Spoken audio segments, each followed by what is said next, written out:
Baay'ee jira. Baga nagaan dhufte jaala keenya. Jaala qabsoo. Waltajjiin kan keeti dhiyaatu Yooyyaa. obboleeyyan kee ilmaan Oromoo siin rabbi bara baga wal agarsiise baddaa keessa teessee asin wajjin wal qunnamuu keetiif baay'eetti gammanna. Mee waltajjiin keeti kan siif dabarsee jira dhiyaadhu. Aayaa galatoomii guddoo sin galateeffadha. Egaa kabajamtoota qeerroo fi qarree uummata Oromoo fi qabsoo bilisummaa Oromoo akkasumas immoo hayyotaa fi beektota uummata Oromoo har'a asitti waliin argamnee waamicha hayyoon ilmaan isheetiif godhaa turratti haala kamiin hirmaannaa yaadota jiranii fi aayidoloojii jiran walitti fiduudhaan tokkummaa uummata Oromoo cimsuuni uummanni Oromoo salphina har'a keessa jiru kana keessaa akkamitti bahaa yaadota jedhan walitti fiddee cuunfaa yaadota kanaa immoo gara hojiitti kuni qabsoo bilisummaa Oromoo dheengaddaa dhaalmayaan dhaallee fuunee bakkaan bahuudhaa fi walgahuu keenyaa fi maqaa adda bilisummaa Oromootii fi waraan bilisummaa Oromootiin galatoomaa isiniin jedhaa isin galateeffachuu barbaada.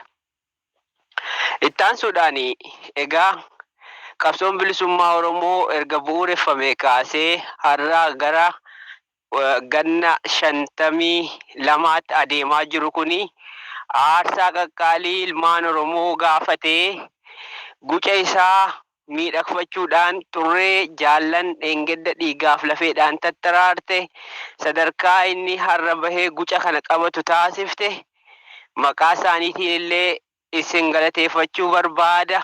Kaayyoo isaan irratti kufan irratti cichuudhaan yoo dandeenye galmaan ga'uu yoo dadhabne immoo bakka itti dadhabnetti wareegama kaffalu qabnu kaffaluudhaan akka uummata kana salphina inni keessa jiru keessaa baasnu dhaloota itti aanuuf gabrummaa otoo hin taane Oromiyaa walaboomte bilisoomte birmadoomte akka dhaalchisnudha. Dhaamsi koo inni sadarkaa tokkoffaa irratti jiru. Egaa asirratti Oromoon sadarkaa har'a nuti keessa jirru kuni fuuldurri keenya yookiin mul'anni dhaabni adda bilisummaa Oromoo fi waraan bilisummaa Oromoo qabu mul'ata isaa bira gahuudhaaf wantoonni har'aan tana nuti sadarkaa har'aan kanatti asitti wal geenyu kun mul'ata keenyaaf dhiyeessee nutti mul'isee jira. Abdii nutti horee jira. Abdii kana immoo deebinee balleessuu danda'uu hin qabnu. Egaa namni Oromoo ta'e cuftunuu Oromoo ta'ee jiraatee Oromoo ta'ee du'uu danda'uu qaba. Yoon kana jedhu ati gaafa dhalattu duutee dhalli namaa kamiyyuu biyya lafaa kanarratti yookaan dachii kanarratti kaafee hin jiru. Eessayyuu taa'ii bakka kamiyyuu taa'ii duutii homaayyuu wanta sirraa haftuu miti. Sunii qadaaf qadara waan ta'eef sanatti amanuun dirqama. Erga sanatti amane immoo dhalli namaa osoo du'uun taane wareegamee darbuu danda'uu qaba.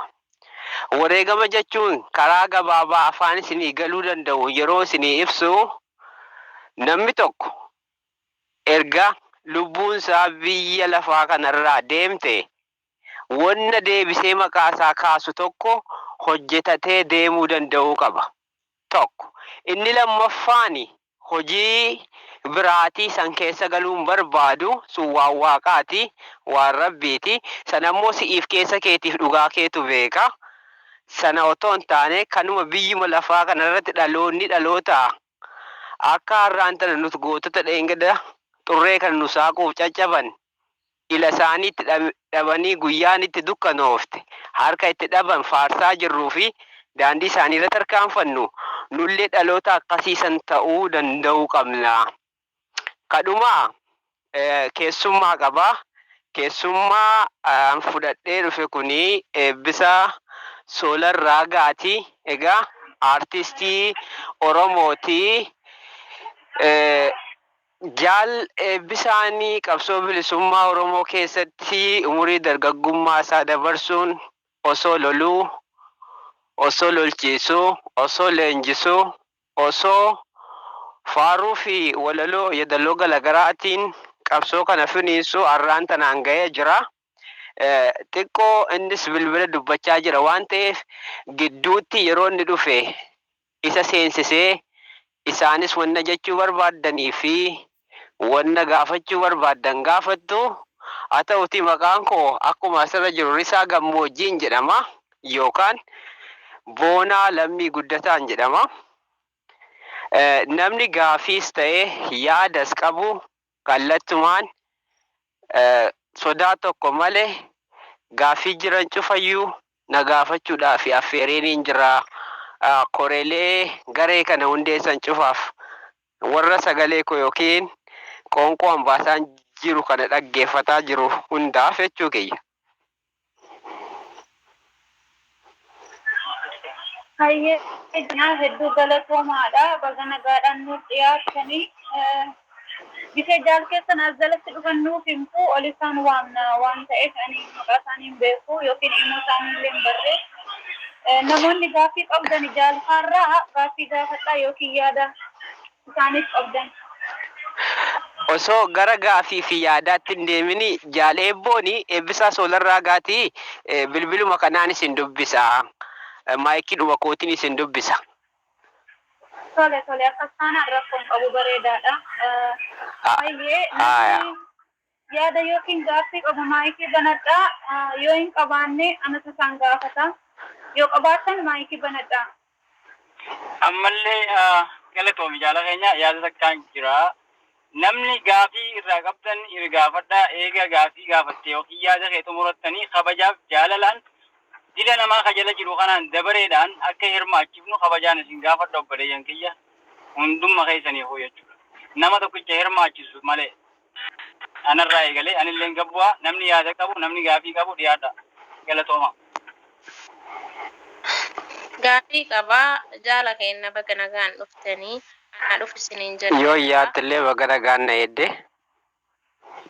Nuhi ilmaan Oromoo biyya alaa kana keessa jirru faffacaanee jirra. Waliif hin dhageenyu, waliif kabaja hin qabnu. Asirra mee maal nuudhaaf tanii tokkummaa keenyaaf akka nu jabeessu akka ilaalcha hamaa nu keessa jira. Ilaalchi kun nu keessa akka ba'uuf dhaamsa yoo nuuf qabaattan kabajaan isin gaafadha. Fayyaa ta'e galatoomii egaa duubatti isin deebisa. Oromoo maaltu salphina kana keessa seensise waan jedhu irraa kaana. Gaafii kanatu gaafii eenyummaatiin wal qabata, gaafii siyaasaatiin wal qabata, gaafii salphina uummata Oromoo har'aan tana keessa jiru wajjin wal qabata. Walumaa galatti gaafii ijoo gaafatamuu qabudha. Oromoon dhuma jaarraa 16ffaa keessatti tooftaa garaagaraatiin cabe. Kana jechuun sabni gaanfa Afrikaa keessatti sadarkaan guddinni isaa tokkoffaa irratti ta'ee argamu kun akka hin taaneen saba humna xiqqoo sadarkaa sabaatti lakkaa'amuu hin dandeenyeen haala itti cabe qaba. Haallan sana keessa inni tokko akka Oromoon waliin dhageenye irratti hojjetaa turan. Akka Oromoon tokko hin taane garee garagaraa kutaa fi gandaan amantiin qoodaa turan. Akka Oromoon of jibbee orma faarsu gochaa turan. Akka Oromoon waliif duuluu dhiisee ofirratti duulu gochaa turan. Egaa guyyaa sana yookiin immoo dhuma jaarraa 19ffaa irraa kaasee gochi sun diinni babal'ifachaa ittiin milkaa'aa amma guyyaa aniif isin kun waliin teenyee haasa'aa jirrutti qaqqabnee jirra. Kanaaf nuti dheengedda badii seenaa jirurraa dhaloota baratee seenaa haaraa bareedaa tokko hojjetu malee kufaatii dheengedda seenaa keessatti kufne sana deebisnee kufnu yoo ta'e nuti dhaloota yaaduu miti. Sagaleen kun dhaga'ama. Dhaga'amatte foofi. Kanaaf wanni namni wal tuffatuuf maaliif? Tokko ilaalchi diinni Oromoo keessa kaa'etu jira. Lama nuti jenereeshiniin kuni aayidooloojii diinni nu keessa kaa'e sana parsantiin 50 nu keessa jira. Maaliif madaalliin Oromoon Oromootti madaalu inni Oromummaa fi Oromummaa qofaan madaala. Madaallii kan akka nu madaallee Oromoon Oromoodha. Dhalli namaa dhala namaati jennee kabajaa walii kenninu sirna gadaa keessatti akkaataa Oromoon keessa daddarbaa dhufe keessatti ragaalee seenaa qabatamoo jiranii lafa kaa'a. Har'aan tana kan garuu Oromoo keessa hin jiru. Kun dhibamuutu salphina kana keessa Oromoo seensise. Haga kun hin argaminitti nuti gara daandii bilisummaatti gara xumura gabrummaatti hin dhufna wanni jedhamu hin jiru. Kana jechuun tokkummaa waan jedhan of keessaa qaba.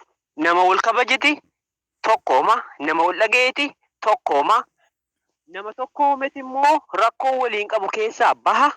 Nama rakkoo keessa bu'ee immoo rakkoo keessaa bahetu gammadee jiraata.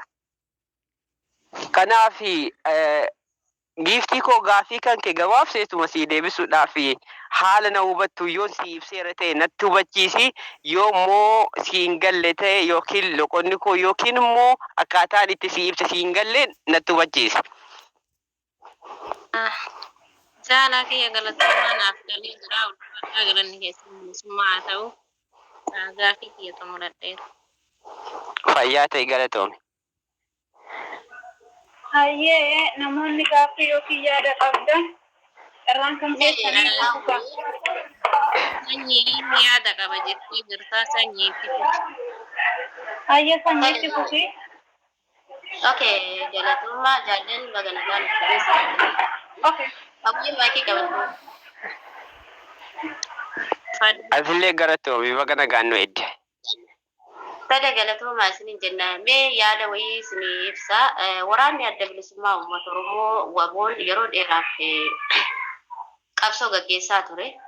Uummanni Oromoo warreen amma fakkeenyaaf biyya alaa jiranii lubbuudhaan jiraatanii diinagdee walitti qabaa jiran kana sababa waraana adda bilisummaa uummata Oromoodhaaf sababeeffachuudhaan yeroo mara waan akkasii takka lama miidiyaa irratti dabarsanii keessa keessanii hanqinni akka kanaa kun ni jira.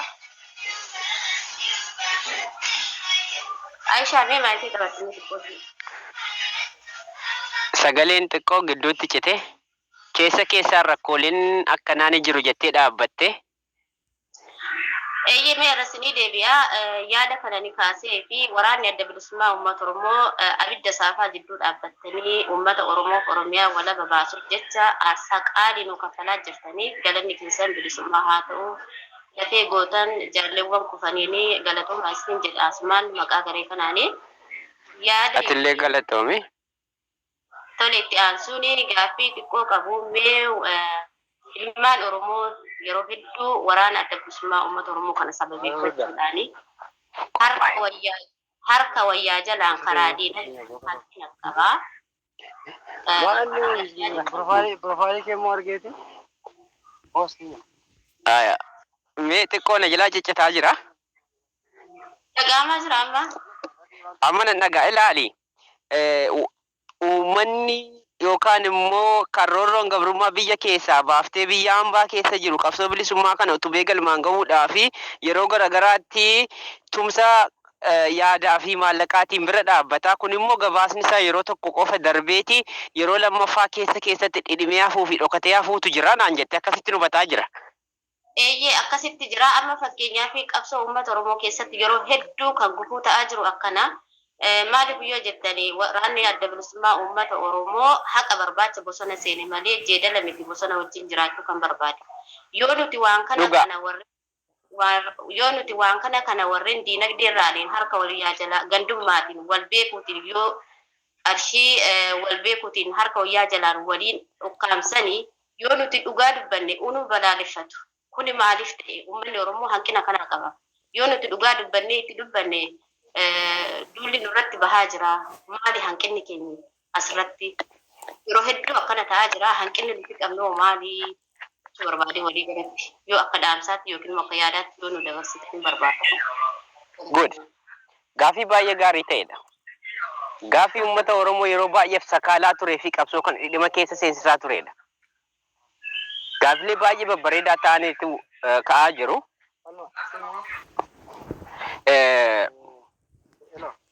Ammallee si deebisa.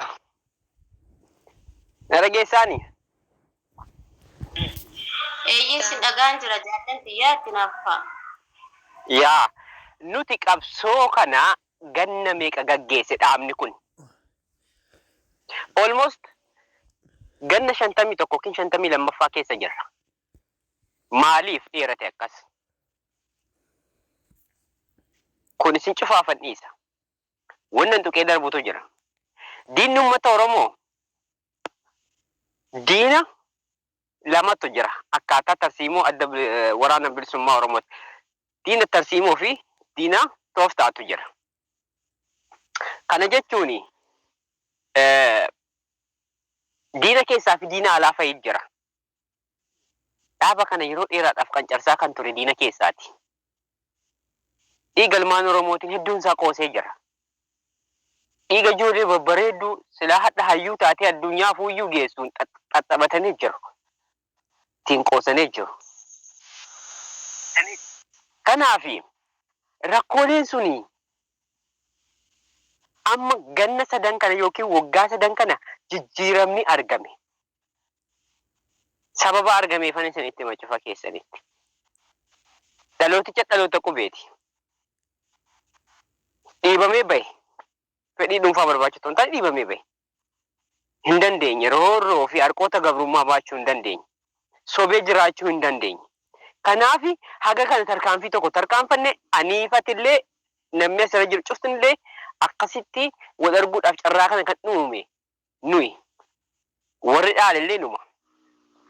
Egaa ati gorsa tokkotti ture sirra abshaala ta'uu qabnaa jedhe.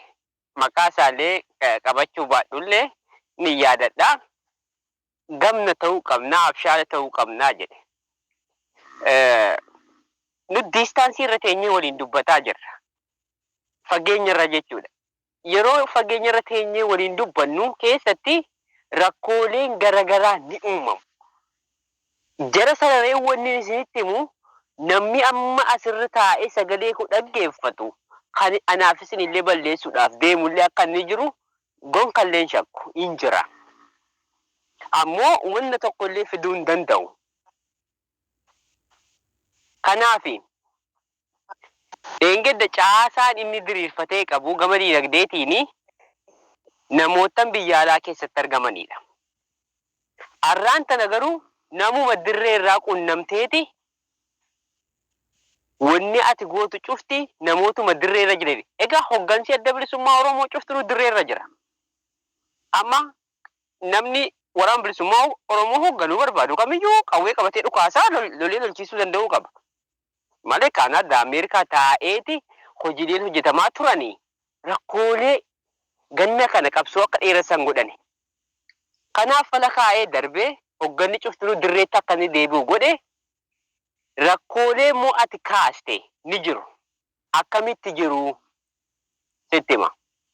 Ani gabaa isa wayi uumama koorraa kaasee waan tokko soba yookaan immoo fakkeessee hin darbu. Dhugaa qulqullitti jirtuun isinitti himaani. Namni Oromoodhaaf hojjetu qulqullichi jira.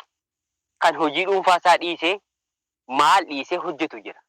Kan immoo qabsoo bilisummaa Oromoo fakkeessuudhaan yeroo tokko ofitti agarsiisee deebi'ee immoo yeroo kan biizinasii mataasaa hojjetu illee ni jira. Ragaalee garaagaraa qabna.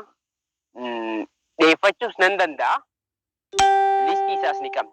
Ammatti asirratti dhiyeessuun barbaadu guyyaa seenaan dhiyeessinaan jette nan dhiyeessa. Nuti akkamitti wal hordofuu qabnaadha gaafiin kee amma. Nutiin asirra jirru kun akkamitti wal hordofuu qabna, akkamitti wal amanuu qabna. Kanaaf akkaataan nuti wal amannutu jira. Miidiyaan dhaabichaa arratni biyyoolessa Oromoo ni jira. Achirratti gareen hojii kana hojjete walumaa gala wanna hojjete kana gareen cuftunuyyuu hagam akka ta'e tilmaama isaa yookaan idaama waliigalaa beekuu danda'uu qaba. Erga beekee booda yoo hin darbini qaamoliin achi keessa jiran cuftunuyyuu gaafii keessa jiru. Waraana yookaan hoggana dirree irraa isa qunnamaadhu dabalatee jechuudha. Gaafii keessa jiru. Gaafii kana immoo kan isa gaafatu tokko seera gaafata, lammaffaa immoo seera gaafata. Seenaa fi seera gaafataa jechuudha. rakkoo kana furuudhaafi falla tokko yookaan mala tokko kaa'uuf deema dhaabni. Akkamitti kaa'a? Oromoon biyya jiru keessatti fakkeenyaaf yoonini riyaadiin keessan jiraadha ta'e namoonni riyaadiin keessa ta'an cuftunuyyuu nama tokkoon hoogganamuu qabu. Kan warri filateen jechuudha. Kuni sadarkaa dhaabaatti karoora dhaabichaati gara fuulduraatti waan hin adeemnudha. Listii isaanii akka jiruuni dhaabichatti gabaasuu danda'uu qaba. Jarri jala deemanii hordofuu danda'uu qabu jechuudha. Malee abbaan argee namni dhuunfaani maallaqa gowwoomse nurraa guuruudhaan waraana bilisummaa Oromoo jechuudhaan yeroo inni ittiin daldalu, yeroo inni ittiin gamoo ijaarratu, yeroo inni konkolaataa veetiif billaa bitatu darbee jira jechuudha. Kanaaf yaaddoo kanaa of keessaa hin qabaatini. Kunillee istiin naawundi jira. Sadarkaa munurkaa bahe yookaan immoo dhokate hin jiru. Guyyaan deebiitti deebisa cufaafuyyuu. Na dhageesse giftii koo. Tole galatoomaa jaal keenya. Akkamitti deebiin deebi'ee? Ayyee galatoomaa jaallatiyyaa galatoomaa kanumarratti aanseenyee yaada xiqqoo ani siinii himu yeroo hedduu yoo namni tokko qabsoo keessatti gufuu fi gufaataa hedduutu jira. Yeroo namni qabsoo keessatti karaa dinagdeetiinis haa ta'u karaa qabsootiinis haa ta'u yoo nuti waa dhugaa yoo dubbanne namni suni maaliif balaaleffama? Maaliif yeroo hedduu qilleensa irratti oola namni kun yoo dhugaa dubbatu maali sababni keenya rakkoon achirratti? Mee irra naa deebi'i.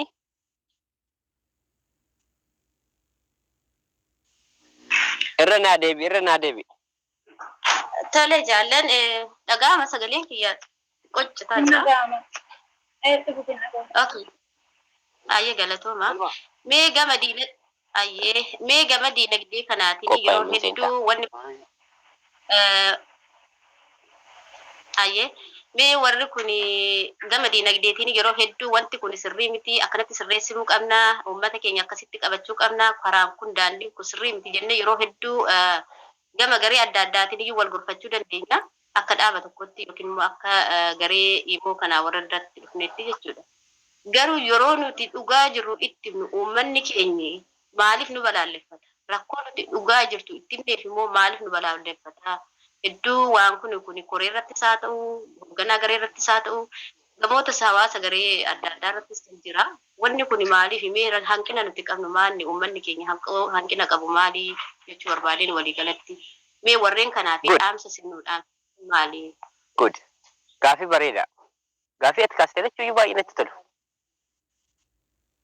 Egaa cufti keessanuu qaamaan na beekuu baattanullee yookiin maqaa koo miidiyaa irratti arguu dandeessu yookiin anyway bakka ho'iitti illee risaa gammoojjii numa argitu. Ammoo gaaffii ati kaaste kuni gaaffii kee qofaa miti. Gaaffii lacheenuyyuu gaaffii Oromootaa fi sabboontota hedduuti. Maaf komii kaasu? Maaf nu balaaleffatu? Kottu asiin si deebisa. Eenyutu OPDO ijaaree ittiin si deebisa? Gaaffiin kee beektaa tokkuma. Lacheen isaaniitu tokkuma. Maaf nu balaaleffatu isa jetteefi si keessa alkallattiis ta'e kallattiidhaan OPDO jira. Gabaabseetuma sitti mee deema. Sababbiin isaatis yoo dhuguma sabboonaa Oromoo qulqullicha ta'e sabboontu Oromoo qulqullicha taate qabsoo bilisummaa Oromootiif wareegama barbaachisu kaffaltee duratti harkisuudha. Jaarrisaa gammoojjii yookiin boodaan lammii rakkoo kana qaba jettee yoo natti himte an dhuguma yoo saba kanaaf dhaabbadhee jiraadhe rakkoo an natti himte sana keessatti of ilaaluu qaba malee inni akkas naan jedhe ishiin akkas naan jette jedhee si balaaleffachuu fi gar biraatiin immoo maqaa kee hammeessu wanni akkasii keessa hin galu namni dhugaan Oromoodhaaf bahe. Sabaaf jiraata malee ofiif hin jiraatu. Cuftinuuyyuu kan eeggadde Oromoo gurgureesse. Kana dhabee ficcisiisaa jirus warra akka kanaa kanaati gabaabsee sitti mee bahuudhaaf kanaaf deebiin kan kee mee achi keessatti ilaalladhe. Si deebi'ee? Tole galatooma jaallan ulfaadhaa isin jedhee jira gaaffii isin gaafadhee fi deebii isaa argadhee jira galatooma galanni keessan bilisummaa haa ta'u isin jedha maqaa garee kanaaf. Aya. Daqiiqaa tokkoof Al tokko. jaal keenya daqiiqaa tokkoof beeksisa garee kanaa himuu fedhe. Okay. Tole Jaalatamuu Carraa hanneef. ayyee jaalatamuu kabajamoo ilmaan Oromoo gargaadhaan garagaree waboo wabii sabaati jedhamutti manni mana Oromooti garee wabooti. Gareen kun waan gadhaabatteef qabdi. Waan sadiif gadhaabattee tokkoffaan gargaarsa waboo jechaan utuu hin taane gochaan itti oofaa jirra. Garee kana kan gadhaabe waraana adda bilisummaa Oromooti. Maqaa kanallee kan moggaase akkuma beekamu jara. Jara wal quunnamsiisaa waboo keenya gargaaruu keenya bilisummaa fi walabummaa keenya yoo jettan warra urjii qaban kana koreedha. Adii nu gaafachuu dandeessu guruppii keessaa qabna achitti isin dabarsina. Inni lammaffaan immoo tokkummaa Oromoo kudha tokko as keessatti wal hirmaachisuudha. Ka beeku nu barsiisee waan beeknu irraa barsiisuudha. Inni sadaffaan immoo qeerroo biyya keessaa kan wabootti dabalamuu fedhu walitti funaannee waraana adda bilisummaa Oromootiin wal quunnamsiisuudha. Waboo gargaaruu fedha warri jettan gabaabumatti adii nu gaafadha isiniin jedha galatoomaadha. Haya, galatoom. Egaa keessummaa fudhadhuu kottu naan jettane keessummaan kiyya jaal eebbisaa Soolarraa Gaati. Amma innillee qunnamtii qabaa namoota baay'ee dubbisaa jira. Adda kutee dhufa waan ta'eef hundeen akeeka qabsoo abaawoodhaa jedha mucaan kun yookaan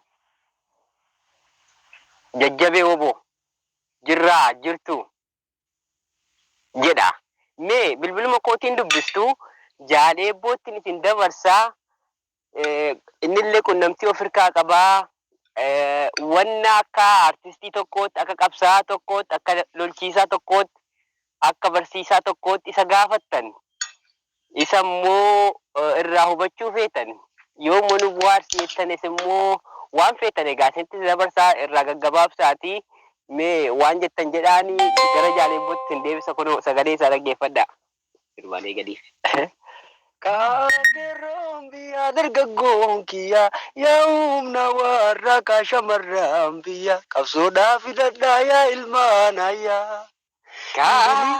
Kaakeroon biyya dargaggoon kiyya yaa humna warra shamarran biyya qabsoodhaaf hidhadhaa yaa ilmaan ayyaa. Bilisummaaf loltii keenya loltuuni yaa bilisummaaf loltii keenya loltuuni dhiigaa malee nuftu bilisummaani dhiigaa malee nuftu bilisummaani. Kaakeroon biyya dargaggoon kiyya yaa humna warra shamarran biyya qabsoodhaaf hidhadhaa yaa ilmaan ayyaa jenna. Akkam jirtu fayyummaa nagaa keessanii. Gumaacha isin waraana bilisummaa Oromoof gootan hundi keessaniyyuu bakka jirtanitti kabajaaf jaalala guddaan isiniif qabaa. Onnee keenya keessa jirtanii isinin jaalladhaa. Isinuman faarfadhaa. Isinuman leellisaa. Kaayyoon kun galma godhee tana kunoonis akkasuman jira. Akkasumatti jirra hundi keenyayyuu. Kanaatiif waan isin gootan hundiyyuu gumaacha yaadannoo onnee keenya keessa jirudha. Yoo duune fudhannee duuna. Yoo jiraanne immoo bilisummaa wal agarraa. Kanaatiif waan isinitti jirtan waan guddaadha. Baay'een isin galatoomfadha hunda keessaniyyuu galatooma. Yaada yoo qabaatan gaaffii yoo qabaatan natti maali? Ayyee isinis galatooma obboleeyyan tiyya warra gubbaa kana jirtan namni gaaffii qabdan gaaffii teessuun dafaa gaafadhaa sa'aatii waan hin qabneef ni deemanii warri gaaffii hin qabne gabbu'aa qabas. Ayyee. Madiinaa sagaleen keenya ciccitaa namni gaaffii qabdan dafaa gaaffii keessan gaafadhaa warra jala jiruuf carraa kennaa. Ayyee. Waliif gadi bu'i waliif taphataan keenya kutaa gadi bu'i waliif bu'i taphataan keenya Yeroo nagaamu. Ni dhaga'ama namni gaaffii qabdan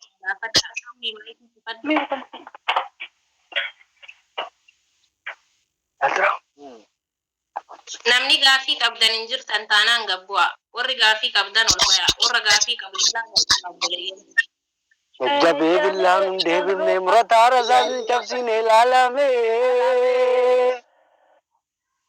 Selii diinaa cireetu mancaasee goonni lammii gammachiise laalame isinuma.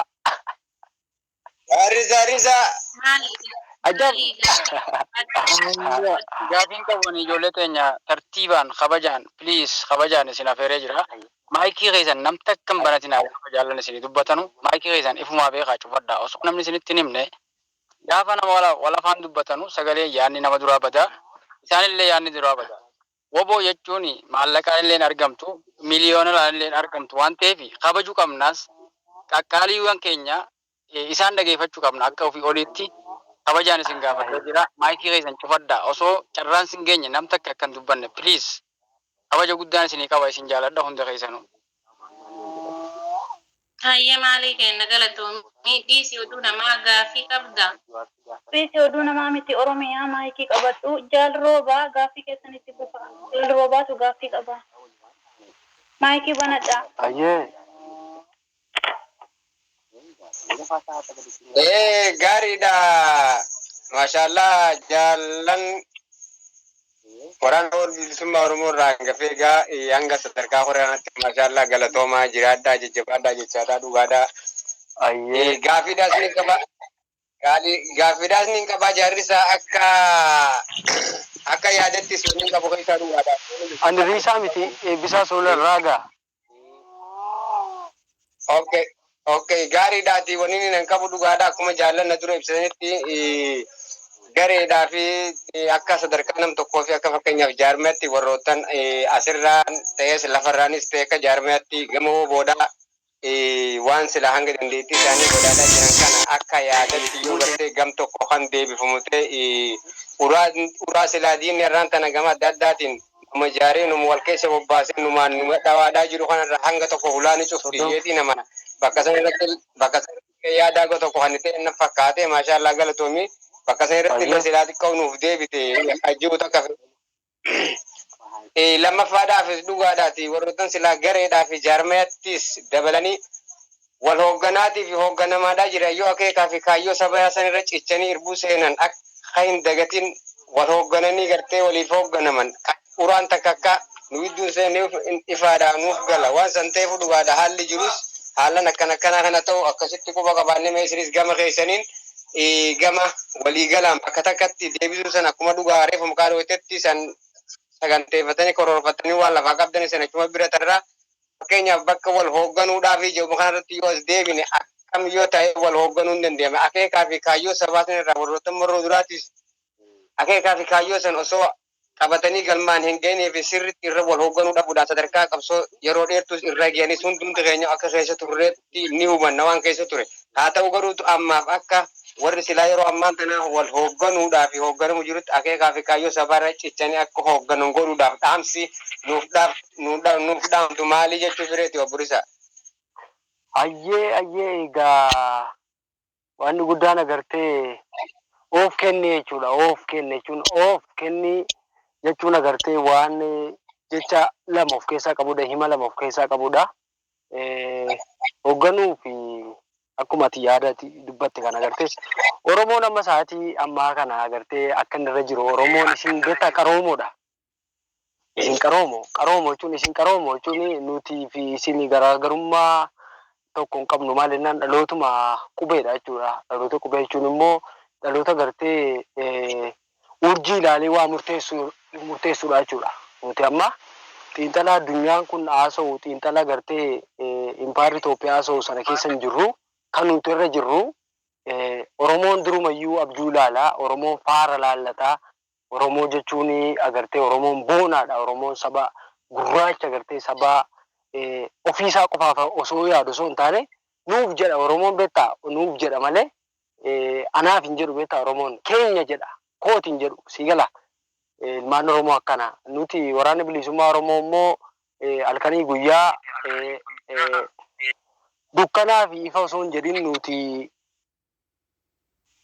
lubbuu keenya kan agartee kan amma amman si taasaa jiru kan agartee sa'aatii isheen baatu hin beeku waanii utoo amma asumarra jaallan tokko jaarriisaa gammoojjis ta'uu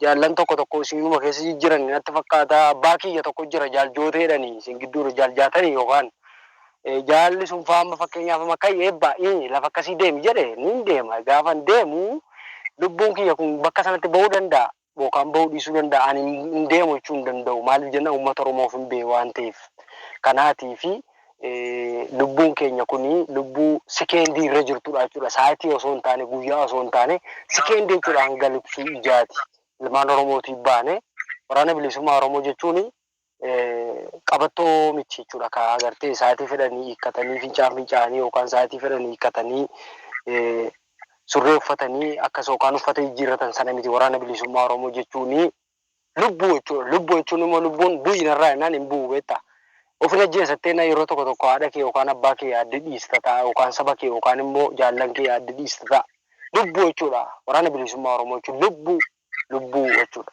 lubbuun immoo suuqiidhaan bitamu dukkaadhaan bitamu yookaan immoo lubbuu jechuun immoo ka agartee maallaqaan bitamu miti lubbuu jechuun kennaa waaqayyoo biyya lafaa irratti namaa kennee jechuudha waraanni bilisummaa Oromoo kana qaba. Kana waan ta'eef egaa akka waraanni bilisummaa Oromootti ani dhaamsan isinii qabu dhugaatti isin qajeelfama fudhachuudha kan isin qabdan. Qajeelfama jechuun immoo ka abbaan fedhe baasu sana miti akka amma abalu kai yoari yookaan immoo baqqala yookaan abalu jedhanii isa agartee xiinxalumaan namni waan isatti fakkaate bor aduutu bor bokkaatu rooba bori lafa akkasitti waan akkasii ta'a jedha isa otoo hin taane waraanni bilisummaa Oromoo akeekaaf kaayyoo waan qabnuuf nuti haasa'uun haasofnu beektaa dursa dhaggeeffannaa dhaggeeffanne sirnaan dhaggeeffanne erga dhaggeeffanne waan dhaggeeffanne sana hubanneetti dubbanna sii galaa kanaatiif lubbuun keenya kun lubbuu erga laannee nuun anamman haadha kiyyaaf siin addan baasu sii galaa tokko anaaf haadha kiyya ergan argee ture aturu iyyuu malee haadha kan koo abbaan kan koo obboleessin koo obboleettiin kan koo si'umaadha jechuudha isinumaadha jechuudha ilmaan Oromoo isin amma sa'aatii kanatti rasiitti keessan argeen jiran sii galee amma waa isin gumaacha isin gootan kun akka nuun bishaan nuuf akka nuun midhaan nyaannuuf akka nuun rasaasa bitannuuf akka nuun kilaasha bitannuuf yookaan akka nuun qawwee bitannuuf akka nuun uffata waa hundumaa waraanummaa akka nuun lolluuf jechuudha waa isin nu gargaartan kun waa hundaa nu fayyada sii galaa nyaata miti qoonqoo miti waan akkasii miti waraana bilisummaa Oromoo afuuraan jiraata ergamtoota waaqayyoo wajjin tokko jechuudha waraana bilisummaa Oromoo kanaatiif ani waan isinitti himu nuti ilmoon hiyyeessaa bassoo bishaanitti bulbulattee dhuddee bultee fincila karaa cuftee dhagaa tiin agartee PKM bireenii fudhatti waraana bilisummaa Oromoo ilmaan Oromoo kan PKM fi rasaasa gurguddaa meeshaa gurguddaa agartee dhagaadhaan karaa cuftee fudhattu sun waraana bilisummaa Oromoo keessaa dhalatte jechuudha. Kaleessa waraana bilisummaa Oromoo barataa ture, kaleessa waraana bilisummaa Oromoo qeerroo ture, qeerroo bilisummaa Oromoo turre jechuudha hundi keenya. Achirraa har'a woboo ta'an. Kanaaf qeerroon bilisummaa Oromoo immoo woboo jala jirti. Kana waan ta'eef isinii bakka jirtanitti beektaa bakka feete jiraadhaa. Kana rakkattanii kana argattanii kana jaallattanii kana jibbitanii hin jennu warri biyya ormaa jirtan hundi keessan iyyuu beektaa isinittuma tolee hin jiraattanii isinuu qabsoorra jirtanii ammoo qabsoorra jirtan kanarraa waaqayyo immoo injifannoodhaan wal nu agarsiisu isiniin jedha ammoo waraanni bilisummaa Oromoo akka waraana bilisummaa Oromootti dhaamsan isinii dhaamu yoo jiraate isiniin burjaaja'inaa isinii obsaaf murannoo qabaadhaa wal dhaggeeffadhaa wal gorfadhaa wal hubachiifadhaa warri Amaaraa agartee yeroo waan tokko godhuuf adeemu yooma magaalaa bareedaa tokko deemuu barbaadillee konkolaataa yoo hin qabu ta'e makiinaa yoo hin qabu ta'e hiriyaa isaarraa fudhatee makiinaa sanaan deemee shooba yookaan boona sii galaa Oromoon kiyya hiyyeessi kun agartee yoo makiinaa hin qabu ta'e lafa deema yoo immoo gara baadiyyaa ta'e fardaan deema sii galaa ammoo nuti sa'aatii kanatti kan nuti irra jirru amma lola bilisummaa Oromootti agartee uummata Oromootti bilisummaa uwwisuu fi kaabaaf kibba osoo hin jedhin lixa abbaa osoo hin jedhin giddu gala osoo hin jedhin kallattii hundaanuu ilmaan Oromoo sochoone jechuudha sochii keessa jirra jechuudha. Kanaaf waraanni bilisummaa Oromoo sammuun isaa sammuu agartee bilchina dhiigaaf lafeedhaan dhaabbate ijaaramedha waan ta'eef isin immoo ani akka kiyyatti akka dhuunfaa kiyyaatti iyyuu lubbuu kiyyaa guutummaa guututti sa'aatii ammaa kanatti iyyuu isinii kenneen jira. Waaqayyo akka fedhe naa godhu yookaan rabbiin akka fedhe naa godhu ani isinii jaaladha jaalala keessaniif lubbuu kiyya kenne isin immoo bakka jirtanitti jaalalan isiniif kenne kana beektanii waan godhuu qabdan godhuu qabdu jechuudha. Kana jechuun qarshii kennuu qofa osoo hin taane hubannoo qabaachuun iyyuu beekumsa fudhachuun iyyuu wanta tokkodha waan ta'eef bakka jirtanitti adiraaf galfata imaanaan isinitti laadhu an eebbisa soolarraa gaadha. Waan ani isinitti nyaadhu yoo jiraate tokko sadarkaa duraatti jalqaba duraa waa hubadhaa. Dhaggeeffadhaa. Erga dhaggeeffattanii immoo qalbeeffadhaa. Qalbeeffannaa waan sana hoo liqimsaatii dubbadhaa jechuudha. Kanaan kan isinitti himu. Kanaa achi waan isin gootaniif adeemsa isin deemtan baay'ee natti tolee isinin jaalladhaa, isinin kabajaa, naamusa isin qabdan akkaataan keessan baay'ee natti tolee, baay'een isin kabaja, baay'een isin jaalladhaa. Waan isin gootan kunillee waan dagatamu miti. Kanaatiif galatarraanfatamuu miti jaallan koo waan isin nu gootan. Qulqulluu ta'e osoo jiru yaa ijoollee biyya koo harka nyaate eenyu kan akka keetti baa nama baatu qooda kenniffadhaa jedhee lubbuu saba laatu dhabeem kan akka kee ani jaalalli kee addaa maal sitta waakkadhaa woboo jaalalli kee addaa jedhee kan dubartu. Kanaatiif ulfaadhaa isiniin jira isiniin jaalladha jaallan kiyya qaqqaalii isinuu jaallani ulfaadhaa galatooma bakka jirtanitti xumura irratti waan isiniin jechuu barbaadu akka gorsaas ta'ee akka jaalalaas yoo ta'e dhaamsan isinii qabu yoo jiraate yoo rabbi biraate sirba tokko nan gadhiisadhee yaadaa mataa sirba sanaa keessaa ammoo yoon isin dhageessise sirboota 12 gadhiisuufaaf yaadaa jira. 12 keessaa tokko yoon isin dhageessise silaa dansa beektaa. Hin dhaga'amu miti? Ni dhaga'ama sagaleen jaal keenya itti fufaanii jira.